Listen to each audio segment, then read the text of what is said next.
Chapter 1. The Lucky One. Save one life. Save the world. Talmud, Book of Jewish Law. I left Virginia in February, bundled up for winter, and landed in Guatemala where it was over 100 degrees. The heat was absolutely stifling. It didn't help that I was in a village with no shade, no trees, no buildings to go into, just a big, dusty field. Floodwaters and mudslides had completely destroyed the village months earlier, leaving the people homeless. They had lost everything.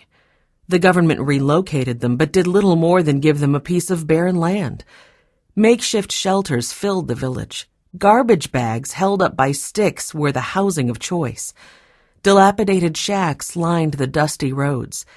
Since the village had no electricity, no sewage system, and no access to clean water, disease and illness ran rampant there. The recent storm that destroyed their village was the latest problem the people faced. Their other struggles went back as long as they could remember. I've been told that 60% of Guatemalans drink contaminated water. 2/3 of children live in poverty, while 43% of children under 5 suffer from chronic malnutrition. Guatemala suffers in severe need. I helped our team distribute packs of food, rice, beans, oil, and other staples to last a family for 1 month. Villagers lined up in the hot sun, eager to get their own bags. They knew that without the packages, feeding their families would be nearly impossible. After the food distribution, I rode to the other side of the village to see some new homes that were under construction. It was only a couple, but that was true progress in a place with so little. A truck carrying a big tank filled with water drove by. The driver went door to door selling buckets of water for about 6 quetzales a liter, the equivalent of about $1. It doesn't sound like much, but it's more than the average person there makes in a week, so it is a huge expense. Unfortunately, the water from the truck was contaminated. People used what little money they had to buy water that would most likely make them sick. More than 2,500 people lived in this village, each one of them struggling to survive.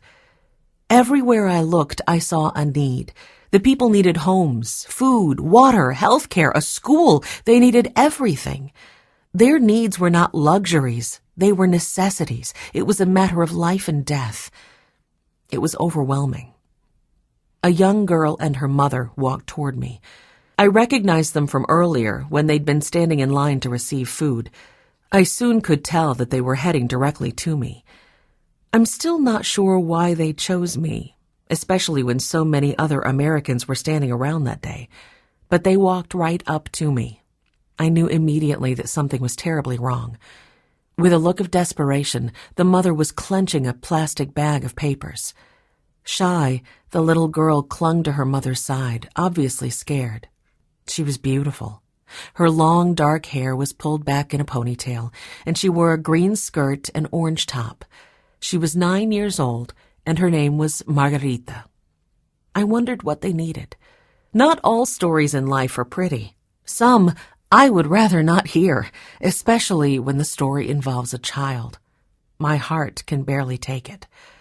I was afraid this might be one of those stories, but I was drawn to this little girl, and she was drawn to me. He was only one among millions, easily forgotten and too small to be noticed. He was just 5 years old. He lived his days on the streets of one of the roughest cities in the world. His home was a cardboard box. He walked with no shoes, wore little clothing, and begged for any food he could get. Every day was the same. He had one purpose: survival. Abandoned by his father and ignored by his mother, he had a slim chance of making it on the streets. Hundreds of thousands of people passed by him every single day. Maybe they didn't notice the little boy wearing nothing but dirty underwear as he slept on a public bench. Maybe they didn't care. At the time, Brazil was a country with millions of street children. Some analysts estimate as many as 7 million. No one could solve the massive problem, so people quit noticing, quit trying. They simply coexisted with these children they saw on the streets every day. The problem with street children became so bad in the late 1980s that Brazil had large-scale, deliberate, systematic killing of street children by death squads who enjoyed a high degree of impunity for their actions. Street execution was once listed by Amnesty International as the third leading cause of death for Brazilian children. These streets were Nildo's home. No one showed concern for his deformed, shoeless feet. No one wondered what a wide-eyed 5-year-old was doing wandering around alone. This helpless child was afraid and hungry, with no one to protect him, no one to care for him. But Nildo captured my heart. I was 15 years old when I met him. I traveled to Rio de Janeiro, Brazil, with my family. My dad is the founder and president of World Help, but at that time he was working at a Christian university. On this particular trip, he led a large group of college students to work in children's homes and present concerts in public schools, churches, and outdoor plazas. We were told that more than 500,000 people traveled by boat every day to and from work across the bay from Rio. We got permission to set up our sound equipment and instruments on the back of a flatbed trailer and park it next to the boat docks. Every 30 minutes, 20 or more large ferries carrying more than 5,000 people pulled into the docks. As the crowds made their way home from work, we blasted the sound as loud as it would go and performed music in Portuguese. At the end of each concert, my dad gave a short message. The entire concert and presentation lasted around 45 minutes. We took a short break, and then, as more boats began to arrive, we started all over again. During one of these concerts, my sister and I wandered through the crowd that gathered. And that was when it happened. That was when we first saw Nildo. The first thing we noticed was his clothes, or lack thereof. He had no shoes, no shirt, and no pants. He wore a pair of torn underwear. Through an interpreter, we found out that Nildo's father had abandoned him, and his mother couldn't afford to take care of him. Nildo was a street child, left to fend for himself. He had no one. Yet this little boy who had so little was full of personality. He warmed up to us right away, and even though we did not speak the same language, we made an instant connection. I quickly looked for my dad. I had to tell him about this little boy. My sister said, "Dad, do you see that bench over there? That's where he sleeps, and he takes a shower underneath that drain pipe." I asked, "Do you think we could buy him some food and clothes?" My dad sent us off with little Nildo and one of our missionary friends, Donna, to go shopping. We went to a nearby mall to get some lunch and clothes. We bought Nildo a Happy Meal at McDonald's. He devoured the food. I still smile when I think about the bright yellow jogging suit he picked out and the new Nike shoes so popular in the 1980s. We took him to the bathroom to clean him up a little before dressing him in his new clothes. As I washed his feet, I couldn't help but notice they were deformed, apparently from roaming the streets barefoot all of his life. When I slipped on his new Nikes, he kept saying shoes over and over in Portuguese. Sapatos, sapatos, sapatos, as he pointed to his feet. He had never owned a pair of new shoes. We brought Nildo back to the street where we had found him, and he didn't leave our side the whole afternoon.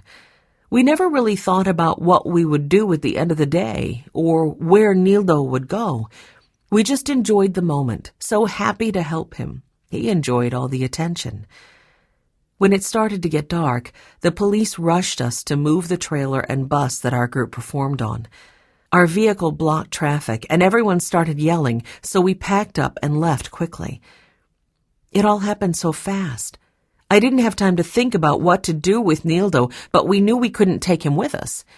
As we got on the bus to leave, I looked out the window and saw him in his bright yellow clothes, waving goodbye.